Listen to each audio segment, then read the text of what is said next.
for me, freedom is safety. And so attaching myself to someone is unsafe because it's vulnerable. They could leave. They could hurt me, which in a sense, it's two sides of the same thing. You're like, you're going to leave and hurt me if I lock it down. I'm probably like, I don't even want to go towards that thing. And also, I've always felt my conditioning around my survival was that I'm doing it on my own. I've got this on my own. It'd be fun to hang out, but I don't know that I need you around all the time to be like my only one. Even though probably deep down inside, I really would love that. Have you ever found yourself wondering, where did the spark go? Like it used to be so good, the butterflies, the chemistry, the can't keep your hands off each other energy. It all just flowed. And now you're in the same room, but something feels off, just dull, disconnected. So what happened? And more importantly, can you get that feeling back? Do you even want the spark once you had, or is there something deeper, more nourishing, and way more sustainable that you're actually craving? Well, in today's episode, we're talking about the myth of the spark, what it actually is, why it fades, and what your desire for it might really be pointing to. I'm joined by someone who's not only a brilliant mind, but also a dear friend, Dr. Scott Lyons. He's a therapist, trauma specialist, somatic healer, and founder of the Embody Lab, an incredible space to reconnect with your body, your pleasure, and your full aliveness. So if you've been asking, can we get the spark back? The answer might surprise you. Let's dive in. Okay, but how is it going? Dating? Well, Amy had said to me, go on 8 first dates. Ooh. 8 different first dates. She was like, don't have any expectations of a second date. Just go on 8 first dates, especially after a breakup. Like, you got to just sample. You got to sample what's out there and see what you like again. Because you've changed. You've evolved. Even if you're in a relationship, you're continuously evolving. And that's why I love going on a first date again and again and again with a partner. But with different people? Or no just the person you're dating? But right now, because I don't You're actually going on I'm actually first going dates. on first dates. I like that. Yeah, and I think it's an interesting mix. Sometimes, like, it's such an interesting, great, like, intellectual chemistry, but physically, it doesn't feel there. Doesn't transfer.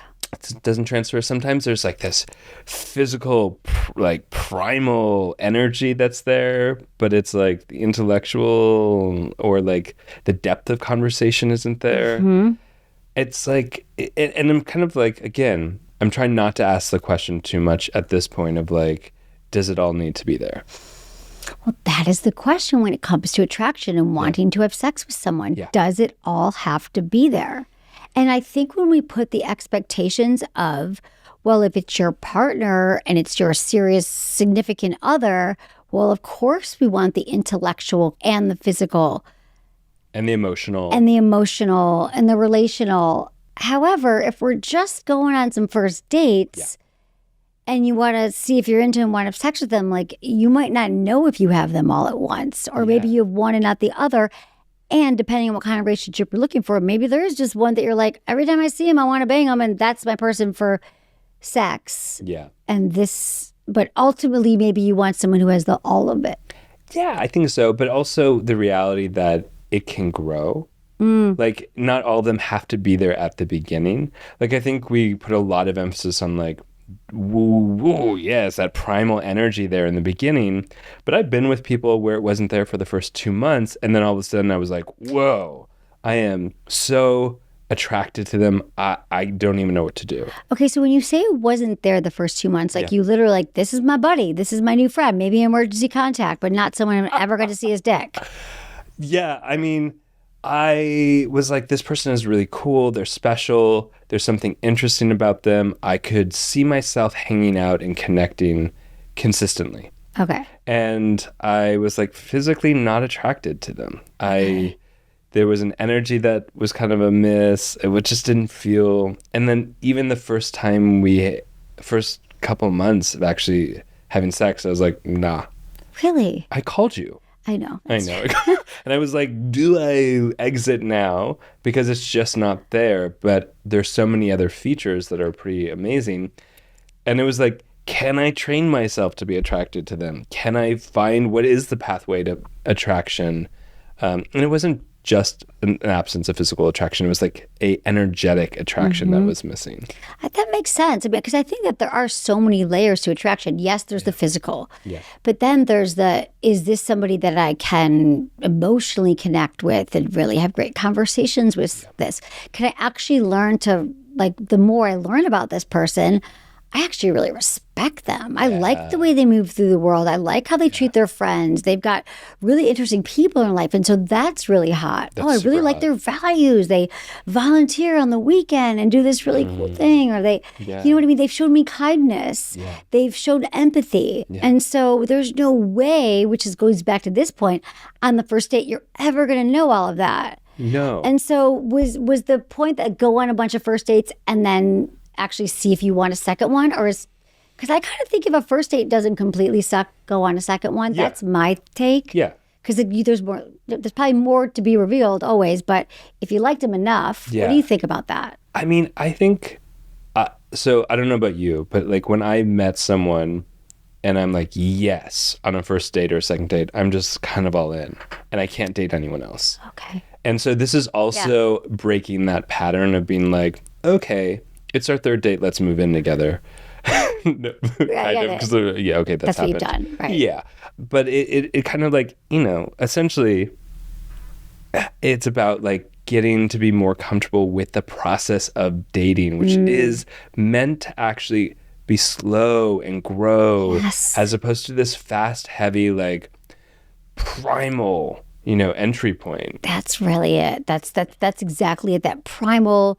You always hear those stories about couples like we've met on one date and we never separated for 3 months. Yeah. We've all done that, but then I just think like, how well do you really know this person? Danger, and that's when like either love bombing can happen, or where they're just like, you're my everything. We're getting married, and when you meet my parents in June, this is going to happen, and they start dropping all of those things where you feel prematurely connected. Yes. But what you're saying is your pattern has been doing that because maybe that felt safe. You wanted to be all in. Yeah, it was a total trauma response, Em. Like, say more about that, though, because not everyone. Sometimes so there's this like whole liminal space of like getting to know someone. It's like the in between. Like we're not yet settled, and all of the like nerves are present in our stomach, the butterflies, and we kind of just want the anticipation to fucking end.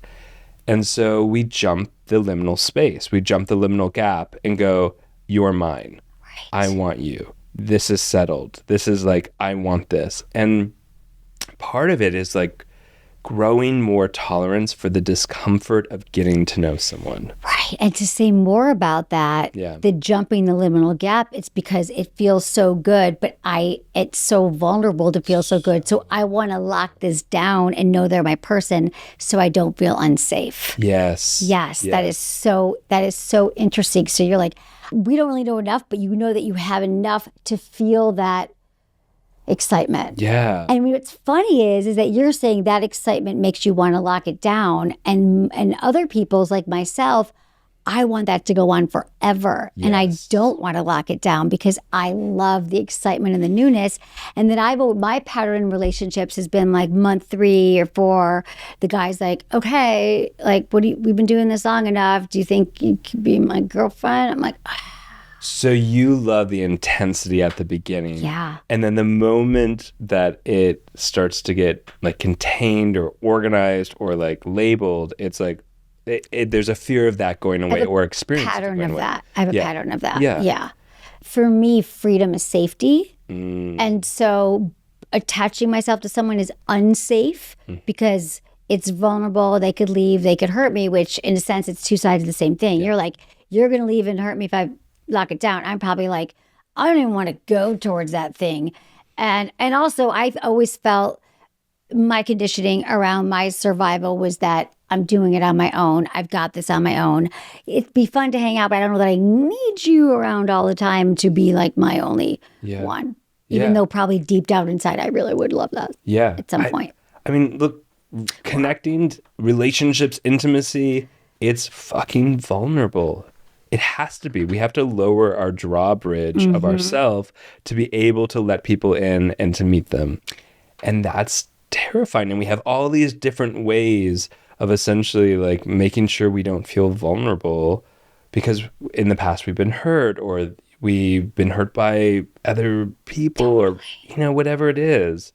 But ultimately it creates more havoc than it does connection. Right. And like when we talk about like, ooh, I want that spark, that feeling of like the hotness in the beginning to last, it can, if we continue to let our guard down, that drawbridge down, and continue to build layers and layers and layers of connection. Which is the slowing down process, which is what I think we're both saying, is that there's like this rush towards the dopamine and the feel-good chemicals, and I want to lock this down. It's so good. I want it all the time.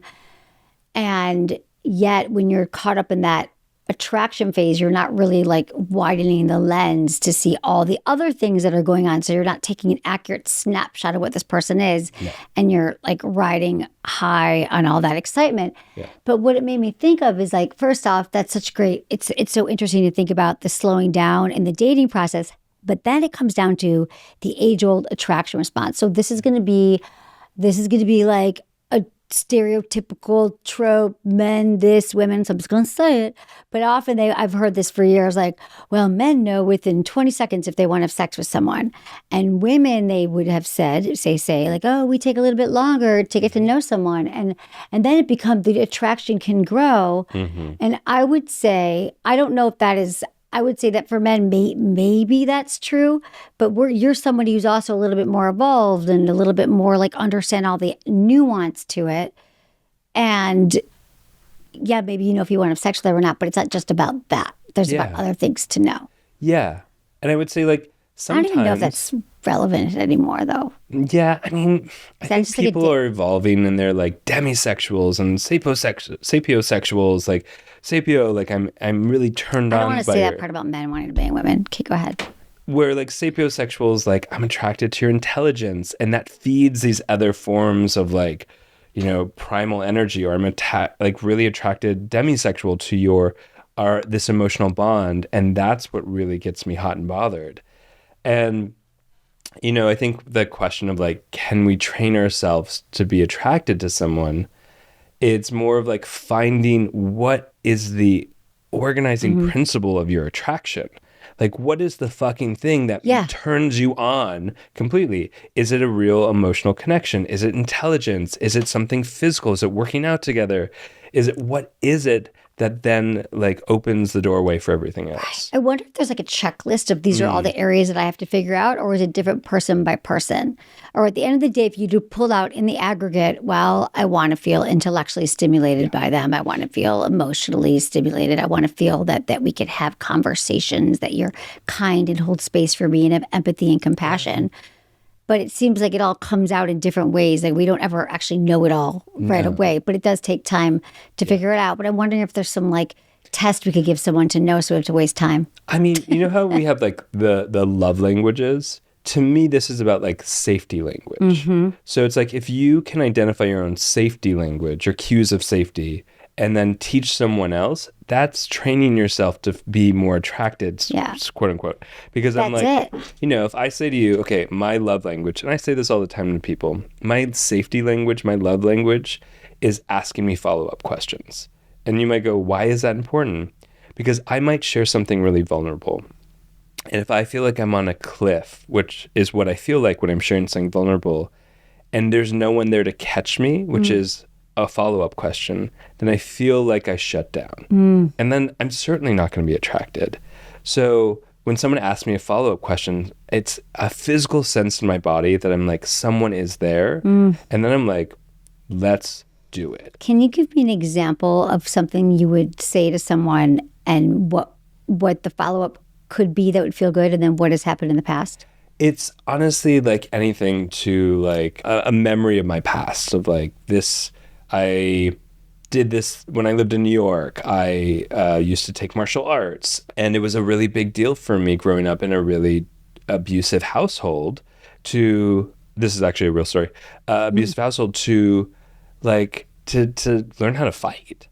And I was with someone then who just said, cool. And then like, oh my gosh, I could just feel myself shut down, and I didn't want to have sex with them. Where if they had said to me, wow, that's really intense. Thank you so much for sharing it. Or, hey, what feels so different for you now than it did even then when you were training as a martial artist? Yeah. Like anything. Anything. Really. Like you're like, I just said I had a traumatic household and I used this method of healing modality. And you're like, cool. What's for dinner? Like, basically. That feels dismissed and unsafe. And then you shut down. Oh my gosh. Totally get it. On a dating app, if someone's like, how's your day? And I'm like, here's what happened in my day. And I'm sharing. And it's really like, I'm testing the waters of like, can they show up? And if they can't, I just don't. I'm if you're like, thank you so much. This conversation is, I feel completing this conversation. But the texting is hard too. Some people are, it's hard. Vulnerability and holding space is so hard for people in real life. And then like the whole texting thing when people don't know how to do that. But I guess it is a way to know quickly. But I just thought of something. So, people talk about like the ick. Like I knew the second I wasn't into somebody, like the time, they wore that weird sock or they scratched their, I don't know what it is. I can't remember my life. Well, I've had a few icks. However, do you think that there is an attraction ick? Like what would be the attraction? Or like when you're like, oh, I'm suddenly attracted to you now. Like these certain things came together. I saw your empathy, your vulnerability, you're hot. I saw your penis. I saw this. And then you're like, spark. Like, is there a moment where you feel like, because you said it can also build up. Yeah. Do you think there's a moment or can you place it in the moments you're like, now I'm in? So the opposite of an ick is a spark. Yeah. Okay. And I think catching the sparks is so important because people always ask, both of us all the time, it's like, hey, I've been in a relationship for 5 years. Where's the spark? How do we get the spark back? Number one question I get asked. And if you're not absorbing the micro sparks, how are you going to, you got to absorb them. Like these little moments of like, they looked at you and you just felt like their gaze on you and you're like, to take that in.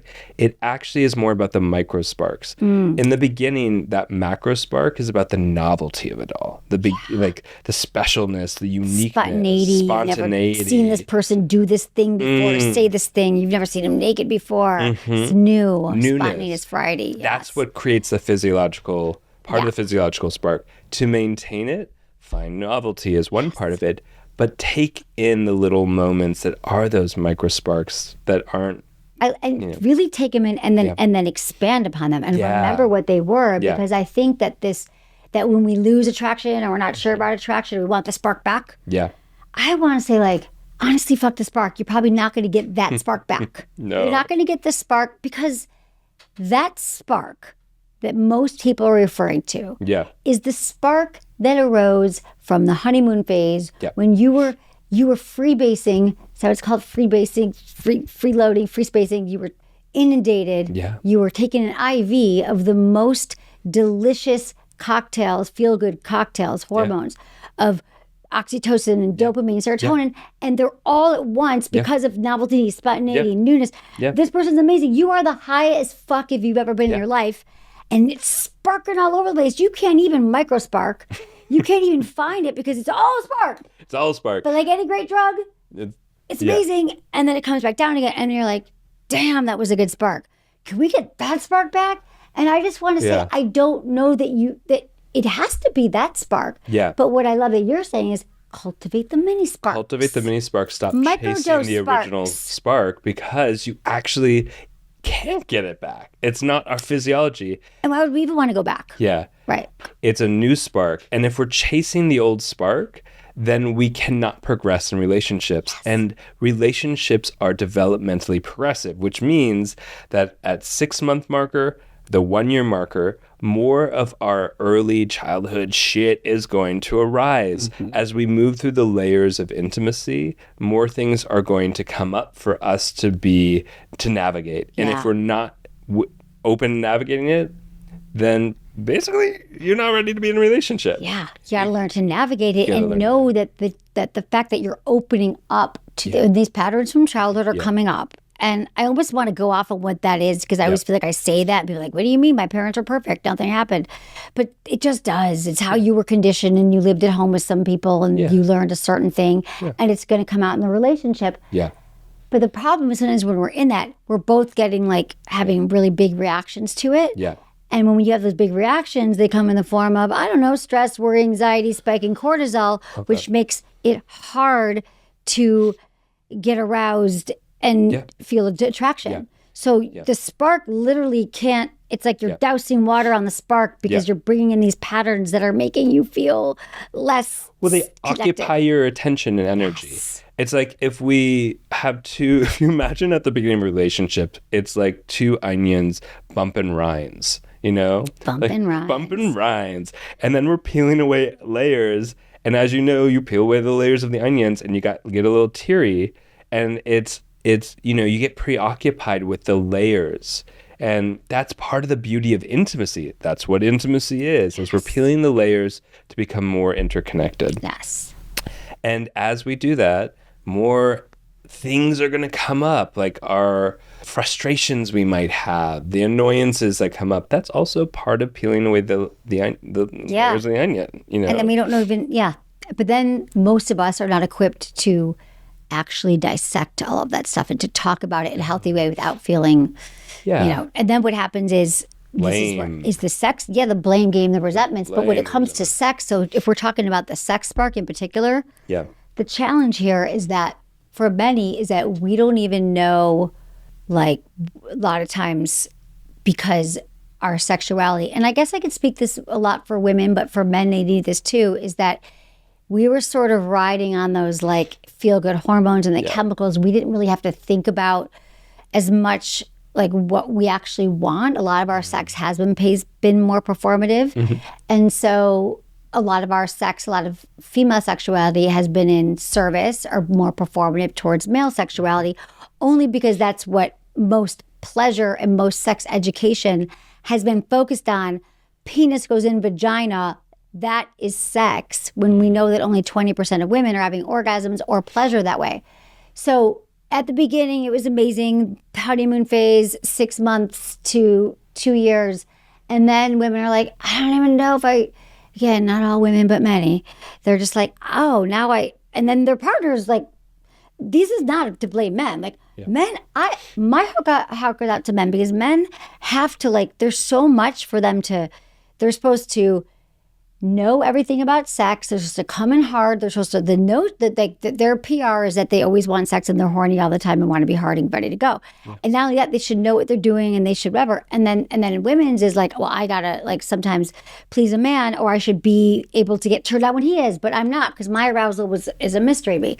So then they're trying to navigate learning this entire spectrum of their own sexual turn-ons, desires, and wants when maybe they grew up in a home or there was a lot of shame around sex, or there was a lot of I don't feel great if I masturbate. So what I'm saying is this spark is really just like a biochemical, neurological conditioning that happens early on that is a mystery and not really based in something that is sustainable. Yeah. Until you look at all, when I say sex is wellness, you have to look at all the areas of your life and all the areas with this person that could contribute to really hot sex again. Because you can't, I'm not saying it's not going to be amazing sex again. You're going to expand, you're going to grow, you're going to learn nerve endings all over your body, but it just might not feel like that.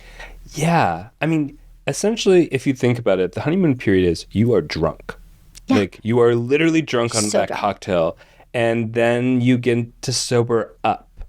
And the question as you sober up from that cocktail in the relationship is, how do you find that excitement between each other organically? How do you find it in different ways that's not reliant on keep drinking the cocktail? Because you can't. You can't. You cannot keep drinking the cocktail. So you're not designed for it. You run out of the cocktail. And at the same time, the cocktail's coming out of your system. Yeah. You now have new things coming in, which is this partner's patterns and how they didn't really show up for me and how they didn't ask follow-up questions or how they didn't because you're sober, so you see what's not. So now the question, do we get the spark back? And what in this 20th year of doing this podcast, there's so much that I have deeply been thinking about, because if these are the same questions every single day, no matter where you live, your gender, what country you're in, it's once and for all, I want to amplify this information and have people understand that this question, maybe people are asking the wrong question. Getting the spark back isn't the question. It's how do I really learn to deeply understand who I am as a sexual being with my partner or without my partner, like what kind of touch do I like? What times of day do I like sex? When do I feel the most sexual? Is it in the morning? Is it at night? Is it after I work out? Is it certain foods I eat? Is it after we have this really like intense emotional bond or a really intellectual conversation? And then you start to look at all these factors in your life. Like we have to become our own sex experts and start to build that knowledge. Like I tell people, like put a note in your phone. Like every time you notice something was hot or something made you feel more attracted to your partner or actually yourself, made you feel more aroused, collect that list because it's almost like, okay, think of it like food. Like think of it this way. Like Scott is a very particular eater. Like Scott, Scott knows exactly what he wants and exactly what he doesn't want. No matter how many restaurants you go to, no matter like how many Michelin stars you go to, like you're particular. Yeah. Because you've had so much food in your life and experiences and you've lived a life of many different cuisines and cultures and lived all over the world. Yeah. Here's the thing with the sex menu for the majority of people. Yeah. It's very, very small. It's like on a little fucking postcard and it says like, I should be aroused when my partner is, penis erect, vagina should be wet, I should be on top or the bottom or have doggy style and a blowjob and oral and then fall asleep and go to sleep and oh wait, I wasn't really aroused. Like that's literally it's 5 things. Yeah. And so people, or maybe anal every birthday. But what I'm saying is the menu of sex has not been built on I actually tasted this souffle and I developed a taste for it and I know that I like my steak medium rare because I've had so much steaks. With sex, most people have had sex where they've been really unconscious or not unconscious, they've been a little disassociated. They might have been in people-pleasing mode where they weren't even feeling what they wanted. And then they also, if they haven't had a lot of sex or they felt bad, like then there's the whole like the pillars of sex IQ I talk about. If they were never really feeling confident about the sex they've had before, then they don't feel great about it. They're not really building the tools. So then you bring in porn, which is how many people grew up like, well, sex is what I saw in porn. And so that's what's on the menu is like that, there's a menu of porn, or that's like what someone told me once. But it's a very small pool. What am I trying to say of the sex menu? So then we're asking people, I want you to decide what your biggest turn-ons are, how to get the spark back, how to connect with someone, but you're not even really sure what feels good to you yet because you've never really taken the time with yourself or in relation to someone else. Yeah. I mean, what I really hear in that is like, you have to get to know yourself. You have to get to know your partner or partners in terms of gaining back that spark and like discover and explore. And like, if the menu is so limited for many, then of course, and it's not like you have to go do crazy shit on the other side of that. Notice. Be attuned to what you actually like, and over time you'll build. That's why I like say, write it down. Like, oh, I liked when this person kissed my neck for like a few minutes. I'm going to take note of that. That's something that actually got me turned on, or I really liked that we had that dinner or that walk on the beach or whatever it is. Yeah. I guess this going back to the spark. Yeah, that's going to be the like how you're going to, because no matter what stage you're at, you're going to want the variety and the newness, and you're also going to want to be able to figure out what are the elements that are going to be required for us to keep this spark alive, especially if we want to be in a long-term relationship with someone.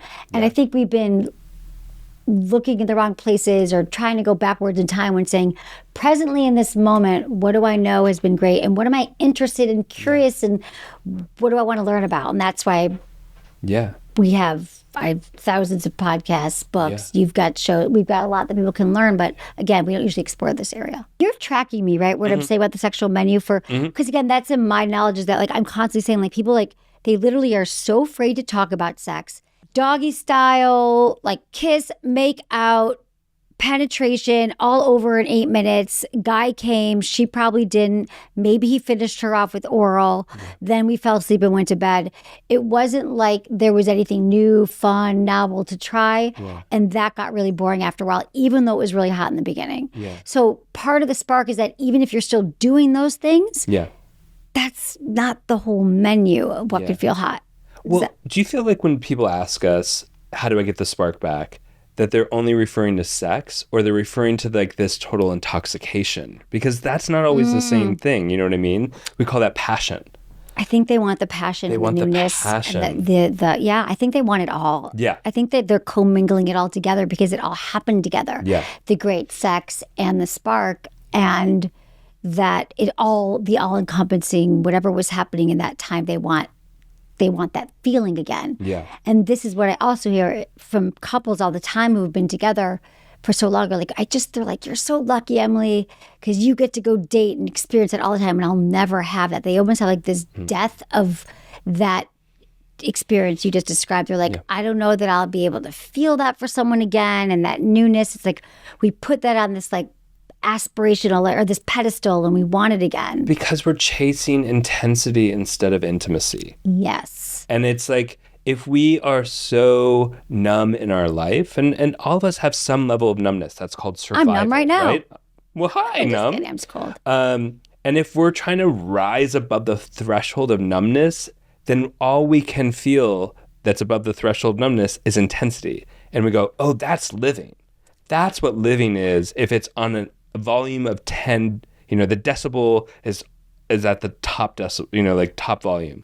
But like life is full of these subtle, sensual experiences that are like delightful and tasty. Like when was the last time you took the time to like taste an apple? That might sound so dumb, but when was the last time you slowed down to really enjoy something? To savor it. And in a relationship, in the beginning, we're so over inundated. It's on like a decibel of 10 passion, but actually that's still there. It's just become the norm, and underneath it, it's like, okay, well, what's more important, passion or safety? And can safety be the foundation, which is what grows over time, for more variations of passion? That's exactly it. I think that we, like you were saying, we want the passion, but that we skip over the limerence to get the safety. Yes. Because now we got the safety. But then how do you still cultivate eroticism in the safety? Because when you're safe, and I know this person's predictable, I trust them, I know when they're coming home, I know how everything's going to be, that cancels out the passion and the arousal. Yeah. And so the work, I hate even to say work in the show. I hate to be like, work. But truly the work is knowing, like, I just would love to like put a billboard everywhere when someone's about to get married, or maybe we pass out little flyers at wedding chapels and be like, hey, by the way, the work that you're going to have to do is like the fun work is like continuing to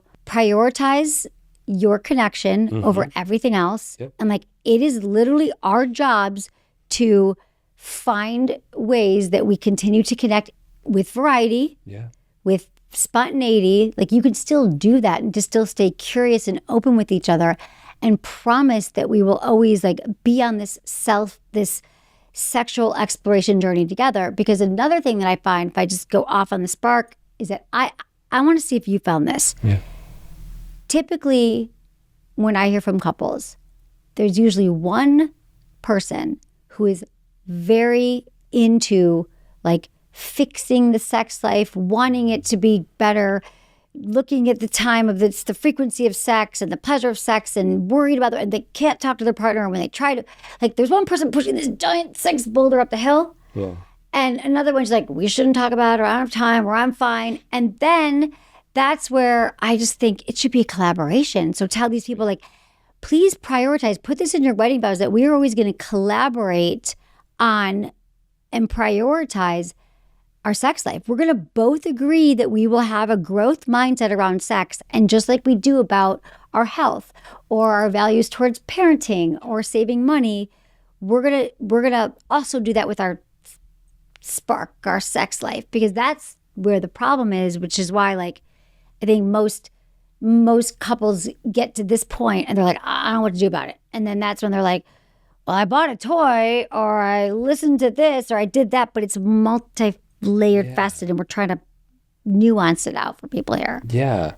And where else can you find passion together? Yeah. And let that passion bleed into the bedroom, or on a bus, or in public, whatever, you know what I mean? That might be the thing. Mm-hmm. On a bus. On a bus. Sex on the bus. Sex on the bus. Is that the new podcast? Sex on the bus? Maybe. We're trying to think so. But not a bus, maybe a plane. Sex on a plane. Train. Have you ever? Not sex that is defined by penetration. There's a little bit of like masturbation action. Oh, on a plane? Yeah. Hot. You? Come on. It was supposed to happen once. There was a whole setup for it, and it didn't work out. Oh. What's like the setup? You put a blanket over you and you get some lube. No? Well, that's what I thought it was, but the other person made it very sophisticated, and when I couldn't understand the sophistication, they were upset. And so, oh my God, like roses and moves? No, anyway. No, it was like a seatbelt and a pillow, and on top of that, a blanket. Oh, he was like ergonomically, it was like all of this fucking complex shit. And I was like, can't we just touch each other? Can we just bone? I've definitely done it on a moving train. That was fun. Fun. But okay. It's and I can appreciate that it's a felony on a plane. I was going to say that. I'm like, remember, sex on a plane and outside is illegal. So, all of that and more. Home. So no, not on a plane, on a train. On a train. And a few other places. But I think like sometimes, and I've experienced this in partnership, after a certain amount of time, like going out to a really nice dinner where we're talking about it and we're like unpacking all the flavors, and then we go home and have sex, and that sex is so much more flavorful because we're carrying that into the bedroom.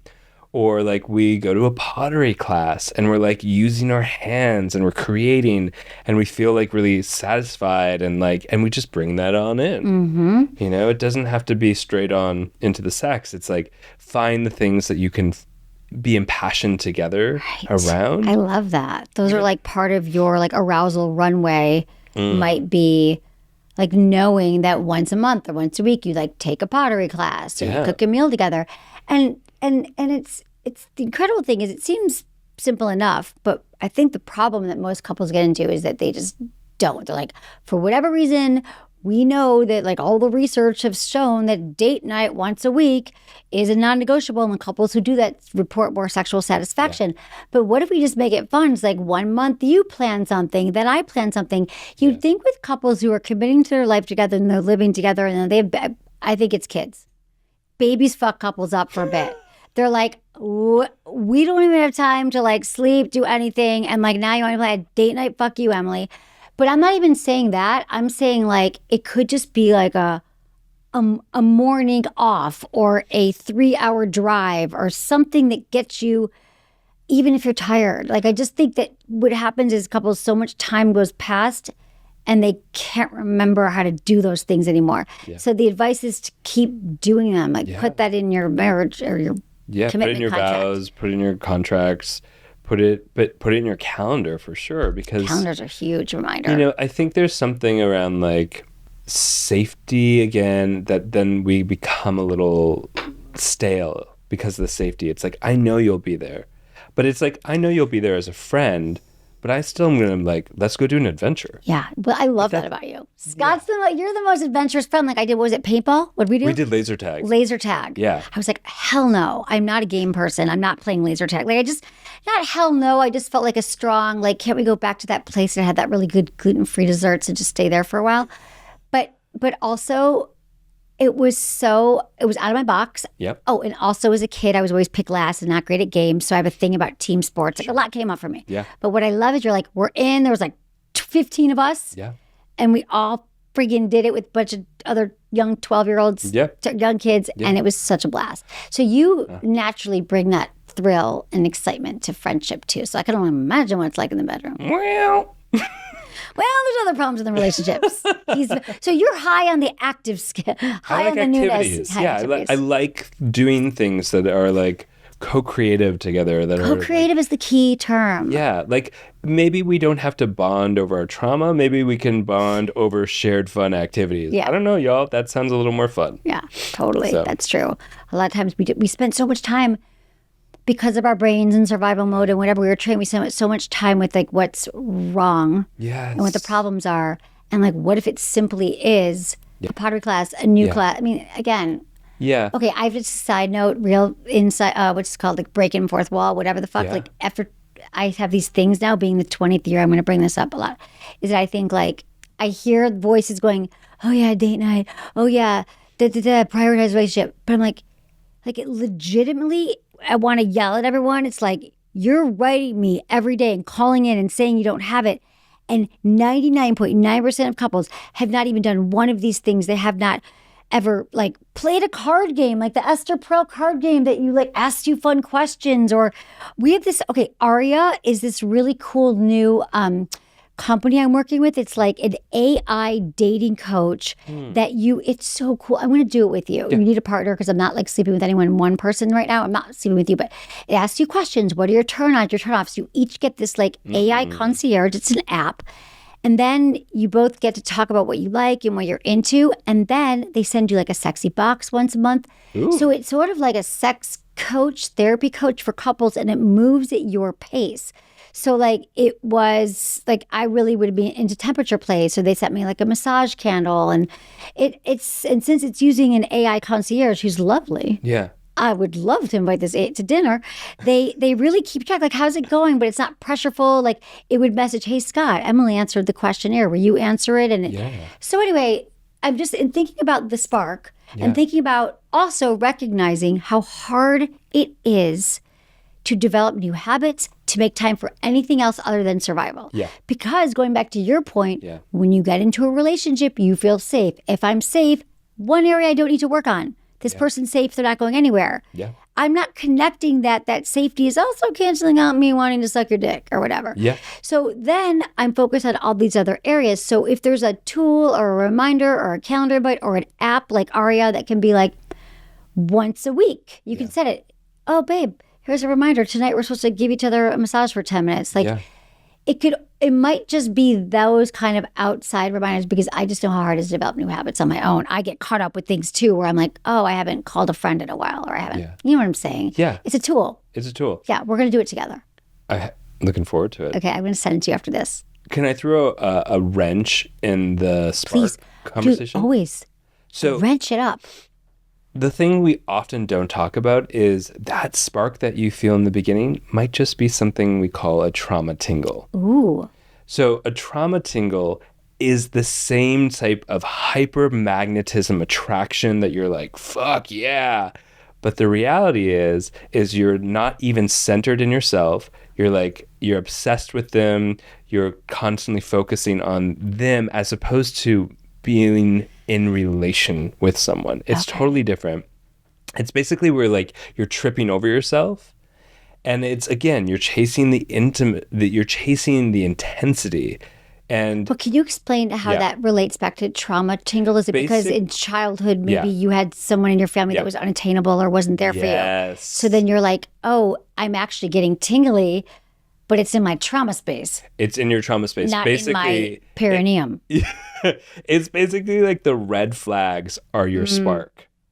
And so often that's nuanced. It's so nuanced. And so yes, there is this whole biological period in the beginning where it's like, you know, there's a lot of energy, there's a lot of passion, there's a lot of attention, there's a lot of wetness here and there.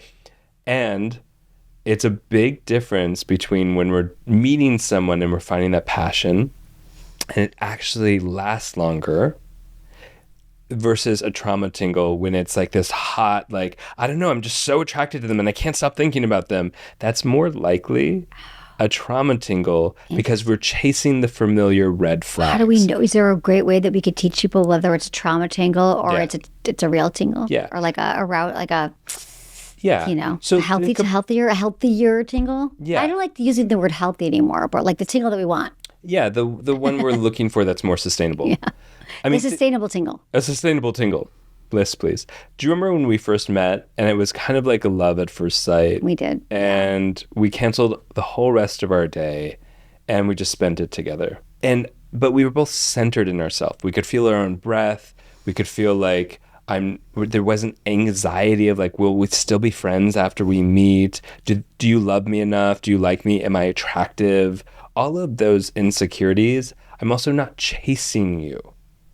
And even if you don't call me back, I'll be like, okay, I'm going to feel what that's like in my body. And I'm going to be like, hey, I'd love to connect more. In the trauma tingle, it starts to spiral. And the old familiar shit starts to come up of like, do they like me? Oh my God, am I enough? That is that's more. And that can also happen in friendship? It absolutely can happen in friendship when we're chasing the familiar. Like, I mean, Because we fell in love. We did. We fell in love, but it wasn't. But there was we weren't disorganized. We weren't disorganized around that connection, that bond. When it feels like a roller coaster, that is much more likely we are in. Like, here's a great example. I was what I thought, like, in love with this person a couple of years ago, like 4 or 5 years ago. And I was like, oh my gosh, they are my person. They are absolutely my person. And like, wow, I'm so attracted to them. And they said to me like 2 dates in, they're like, I'm pretty avoidant. I'm not very I'm not very available. And I was like, that's okay. The fact that you even said that means you have some sort of awareness, which I'm attracted to. Right. All right. And then I couldn't stop thinking about them.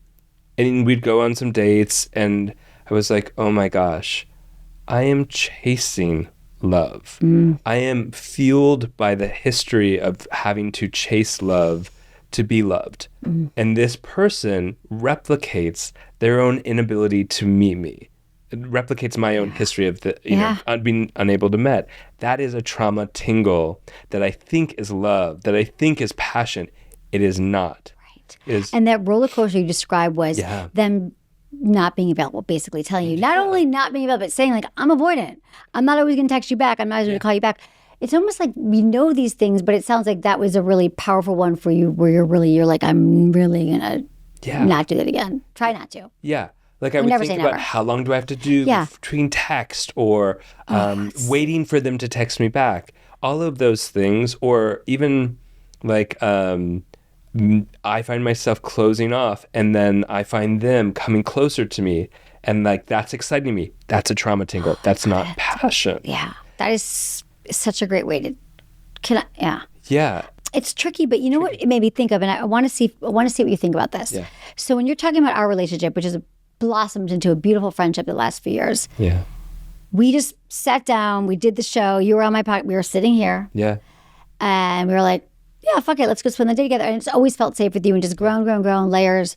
And my belief is that dating, when you're meeting someone new, you should also feel more of that. Like, and I would even argue to say, not that you become best friends because there's more, when you're dating, you're looking for more things. And for us, it was safe because we didn't have the romantic element. We knew we could be friends. Yeah. However, I would say just that kernel of like, this is someone that I think is cool and I'd want to hang out with again. I don't know if it's romantic or not, but we had this great feeling. Yeah. Rather than, I would even say, if you had any like, do they like me? Do they not? They didn't call me back. They said they were going to, they didn't. That's almost grounds for like maybe not a second date. Like, don't you think there's enough there? Or like, I just feel like we should at least have a modicum of this is really, really more good than bad. Well, again, the trauma tingles is going to rush us into things. It's not going to really allow us to get to know someone. Yes, in a natural occurrence of all the cocktail of hormones, we're a little drunk. We're a little like, was that a red flag? I'm not so sure. Maybe it was yellow. Maybe it was green. I can't quite focus yet. But certainly during the trauma tingles, we are ignoring the red flags. We are seeking for that passion which is just intensity. It's not intimacy. And that's such an important thing to discern. Intensity, not intimacy. Yeah. Intimacy is not intense. Yeah. And at the end of these relationships that begin with the trauma tingles and are basically continue to be that through the relationship, and I'm moving my hand like a roller coaster because that's what it is. And then we have to, and then when it destructs and it always breaks down and it always is so dramatic when it deconstructs and we go, but that was the love of my life. And what we have to do is we have to reframe it from that was the love of my life that was the love of my early life that I'm trying to repeat. And that's such an important distinction because we are trying so fundamentally to come back into the familiar of our past. Mm-hmm. And that's not what love is. That's not what love is. And that's not what intimacy is. And the thing here that I want to say too, and this is probably for another time, but what I feel like, because this work, why I love talking about this stuff is I think it's, listen, another thing in 20 years, we've learned a lot more about somatic therapy, about trauma, about how things live in our body, that a lot of things we're being diagnosed as are really just nervous system regulation. There's just a lot of interesting things going on. But then when you tell someone like, well, it lives in your body or it's childhood things, that still takes, like, I know that's taken me so much work and so much therapy to finally like understand what it means. Like, oh, I have daddy issues or I have this attachment. And I wonder if there's a way that we could, like, I want people to have it like, I don't want people to have to do all the work that we've had to do to get here, because I still feel like I'm always thinking about the audience. I'm always thinking about people listening. And because I know them so well, I know everyone so well who's been here with me for so long and been here, listening. It's like, I know that we talk about this because we've been in it. Yeah, yeah. But for some people, they're like, again, they go to like, oh, but my childhood was perfect. Or it's hard to get to that. Like, it's taken so long to realize that your parents did the best they could. It's generational. They didn't know how to attune to your needs. No one's parents really did. No. And when it comes to dating, I didn't even get this for a while. Like, I realized that for me, that pattern was, and maybe because I'm telling this because I want people to understand it. It was like, my conditioning is that lost my father young age. He was my rock. Suppose I lost him at 20. And that, so when that happened, I felt very alone. I didn't have like the family that came in. This is a common story for people. Yeah. I'm going it all alone. I can do everything. I can't actually rely on anyone else to be there for me. So I'm going to do it all. And in that doing it all, it's going to create a lot of chaos, a lot of busyness. So I'm actually not even really open for intimacy. It's because I'm shut down. And also I'm not open for intimacy because if I actually love someone again, as much as I deeply loved my father, say, this pain is too much. I don't want that again. So there's layers to that. So then what, for me, I might try to do is, I'm just working this out. I'll find someone and then I'll think a glimmer, not consciously, oh my God, we could create something here. They could help. Maybe they're going to save me in some way. Maybe I am going to finally be able to feel safe and loved. Yeah. And then that's unfair, maybe in a way, even though, but then I'm still distant. I don't know. That was happening. Yeah. I mean, it reminds me of like. Does that explain it, peoples? Yeah. I mean, it reminds me when a friend of mine lost his mom a couple of years ago, and then he more recently broke up with his girlfriend. And he was like, yeah, she just wasn't there for me enough. And I was like, were you looking for the love of your mom in your girlfriend? Mm-hmm. Because they're not the same. Yeah, they'll never provide that. And your girlfriend isn't your mom and could never provide that sense of maternal connection and bond. And he goes, oh shit. Yeah. I just broke up with her because I wanted her to enact and be my mom. Right. So basically when our partners to be our parents. We're complex, we're human. And to go back to it, what you were asking about, like, how do we simplify it? Like, yeah. I want like an acronym. Yeah. I want like a 10-minute morning exercise. Figure out your pattern. Well, here's like 2 really good easy ways is when I'm with someone, can I breathe? Can I literally feel and breathe? Is everything constricted? Like meaning am I like shallow breath? Yeah, things like that. And it's like when I'm in the trauma tingles, for example, I'm not deep breathing. I'm not grounded in what do I want for dinner? What do I want to watch tonight on television? It becomes about them in the trauma tingles. And if I'm like, oh, I want the spark back, I would go back to when was the last time you slowed down, took the time to taste something like an apple? Like, if you can't be in the nuance of flavors of something you get and have in the everyday, how do you expect to do that with a partner? Mm-hmm. I love that. And like lead into, because usually when we can't lean in with a partner, we're sort of numb to a lot of things. So just starting with what am I tasting or what am I smelling? What am I seeing in my environment? And grounding in all of our senses will help us get back to our sensuality and our connection. Yeah, we got to wake up every possible receptor in us to be more receptive to what they have to offer us. Yeah, because what percentage of people you say are walking around numb? 89 to 100. I mean, most of us are. I mean, I think that numb. Have some level of overriding or numbness, like whether it's from work or asshole boss or our neighbor who's too nosy or whatever, that we feel conditioned to not have a full emotional expression with, to like process all of that. And so we just kind of shut it down, and that shutdown layers over time It's and the onion that we peeled away before. Oh, the onions that we're bumping up against. The onions that were bumping right against, that peeled away to reveal more of ourself and feel that connection. Those layers get put back over time if we're not in a like safe place, if we're not emotionally processing all those things, and then we get back to shallow zone. Yeah. Without the spark. And that's when people complain. No spark in the shallow zone. In the shallow, traumatized, building resentment zone. So how do you think that you've learned to avoid the trauma tangles? Yeah. So one of the things I had to learn how to do personally is like being more comfortable with what we might deem as boring. Because in a human or in a situation or in a moment? In a relationship, so it's like it's not a sparky spark, that might be actually okay. And a deeper, like, impassioned spark actually might emerge from what we were calling boring. If we're used to going on roller coasters, then simply going for a really beautiful walk may seem boring. But it's that beautiful walk that's more sustainable, and we can keep going on it, where it's harder to keep going on the roller coaster physiologically. Yeah. And, I think for myself, like, I'm really going on more dates, and I'm not looking for that ultimate spark. I'm looking for... That's the shift. Can I invest? Do I want to invest my energy, attention, and emotion? Do I get a multitude of things from this? Like, did I get a couple laughs out of this? Did I get to feel or reveal something more in myself? Did I get to know them and something that they don't often share? Did we get to have an interesting experience? Like, those things will build more of the ultimate spark early on.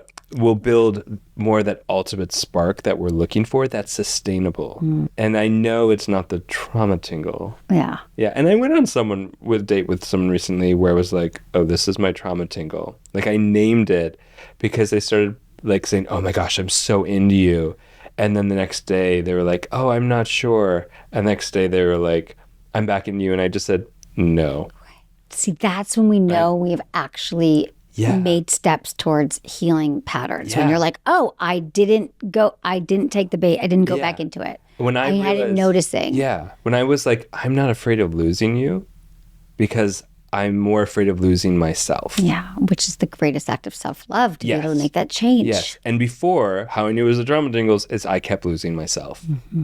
Wow. Look how far. That's good. This is really, really, really inspiring to notice, to see our behaviors and to be able to change them. We're not stuck in any way. We don't have to be stuck. It's really just like awareness, attuning, paying attention to how people make you feel, what you value, and how you want to feel with somebody. Like I said, what I started to say is we felt great. I feel like if you meet a new friend or a new job or a new place and you have a feeling that feels good in your body, we should be looking for that in partners too. So when you're feeling this, it's probably time to walk away. Bye roller coaster. Bye chasing love. Hello sustainability. Yeah. But you know what else? One more thing. The boring thing was interesting because I have a lot of experience with boring. Yeah. And I think that boring, meaning that I have a hard time with that. But there's like, I want the kind of boring. I think that there's the boring that comes with stability, roller coaster. We go on walks, we take pottery classes. There's the boring with this person doesn't make any effort, shallow. Doesn't do anything, shallow, nothing interesting. Like, that's boring too. That's a different. I felt that was a personal thing I had to say to people. Important. Oh, okay. Well, thank you, Dr. Scott Lyons, for being here. This is so fun. That was a fun little roller coaster of a show. We got the, can we have the spark? What's the spark about? What's the healthy spark? Don't let it be a trauma tingle in your pants. Let it be the good kind of spark. And how to keep it sustainable. And maybe even F the spark, because there are other ways to create a more sustainable, healthy, loving relationship that actually can go the distance and feel good in your nervous system. Yeah, fuck the intensity. Let's roll on into intimacy. Yes, I love that. More intensity, more intimacy, less intensity. That's it for today's episode. Thanks so much for listening to Sex with Emily. If you love the show, please like, subscribe, and leave it a review wherever you get your podcasts. And hey, share this with a friend or partner. It just might spark something. You can find me on Instagram, YouTube, Facebook, TikTok, and X, it's all at Sex with Emily. And I've been told I give really good email. So sign up at sexwithemily.com for free guides, articles, and more ways to prioritize your pleasure. Have a question about sex, dating, or relationships? Call my hotline, 559-TALK-SEX. That's 559-825-5739. Or leave a message at sexwithemily.com/ask. And hey, was it good for you? Email me anytime at feedback@sexwithemily.com. I'd love to hear what you're thinking.